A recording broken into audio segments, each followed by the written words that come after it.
New type of loss really for you, lack of competitiveness and so.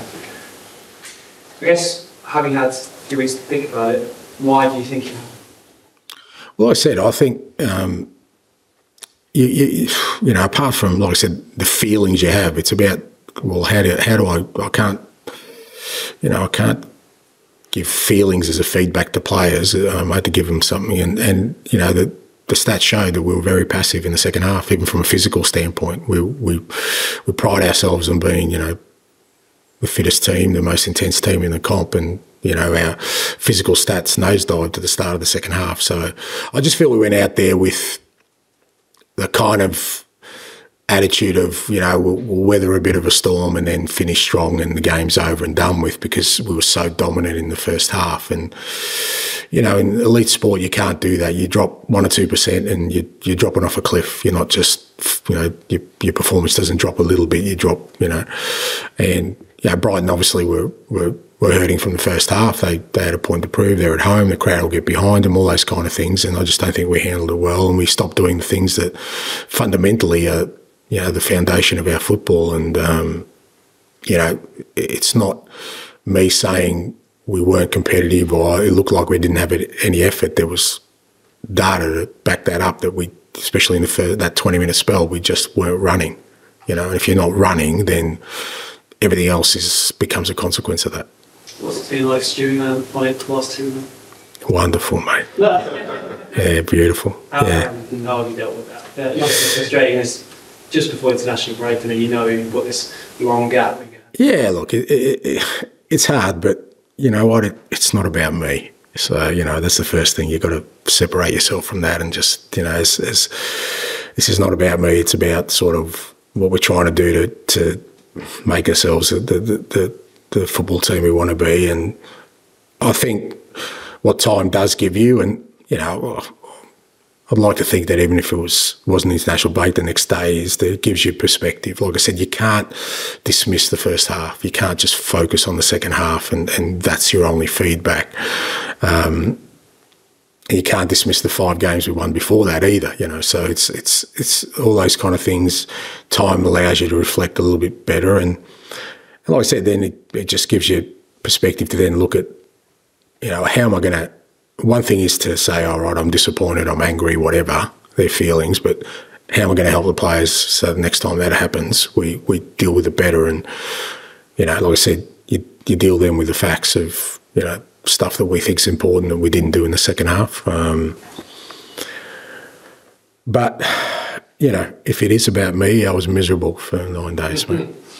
And just finally, I mean, when you have a defeat like that, the man of that loss, an accusation that often comes whenever any team has something like that is a lack of leaders in the team. You'll often be mentioned. You obviously weren't missing your captain, to be fair, who's back now.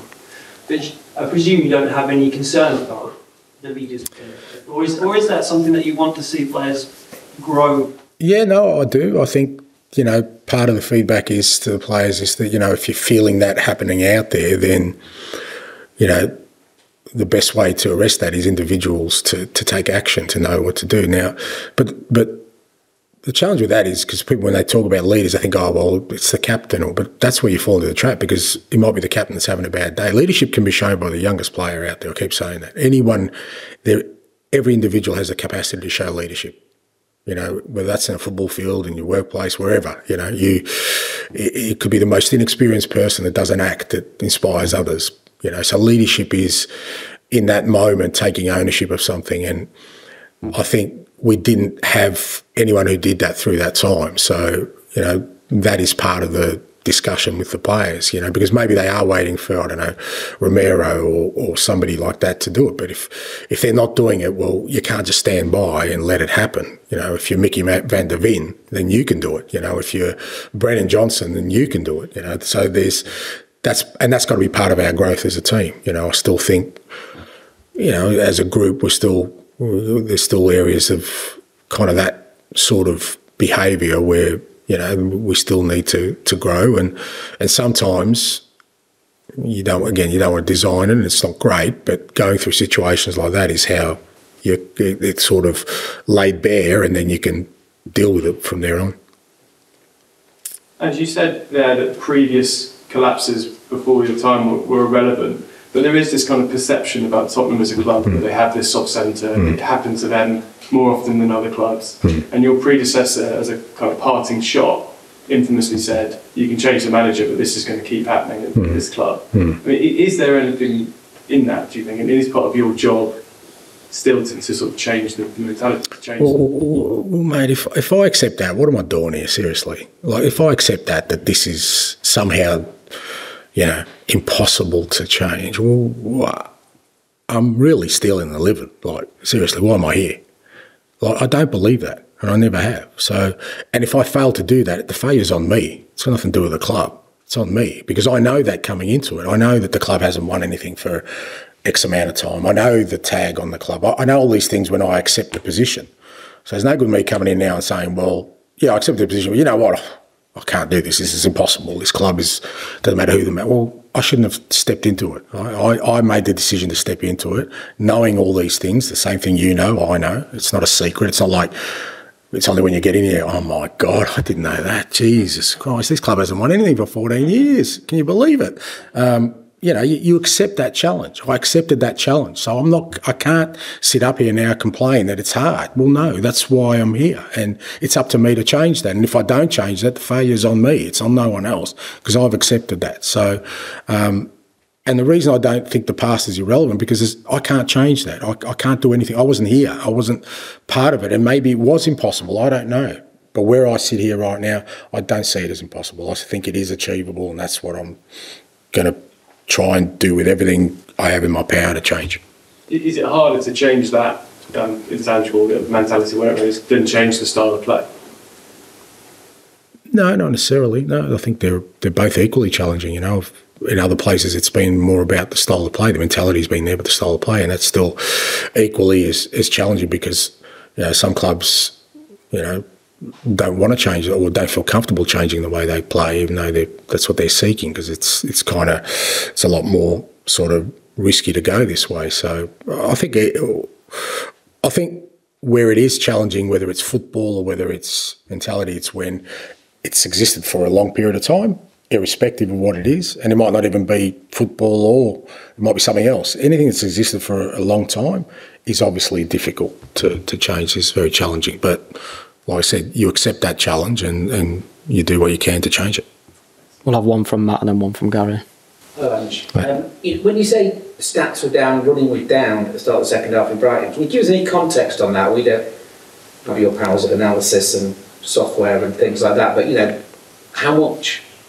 Yeah, it's not that complicated, mate, because I'm not that sort of intrinsically involved in it, but it's fair to say that, you know, sort of our sheer volume of running probably dropped, you know, 20 to 30% in that 20-minute period. Our high-speed running, our sprinting certainly dropped.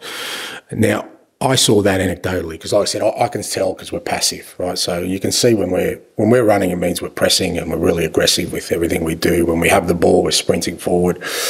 And I sensed that wasn't happening. And then the data backs that up, where we got really passive. So what that means is that you're kind of allowing momentum to shift to the opposition in that moment. And what you're saying is that we'll weather that momentum and then finish strong, but we're not built that way. That's not how we play. So I don't have the exact stats, mate, but when they showed me the graph, fair to say there was some pretty market heartbeats in there, put it that way, where we didn't flatline, we went off. When you show that to players in an analysis session, yeah, they've just got to swallow that. Well, I mean, it's not up for debate, is it? Like, the only thing that's up for debate is why.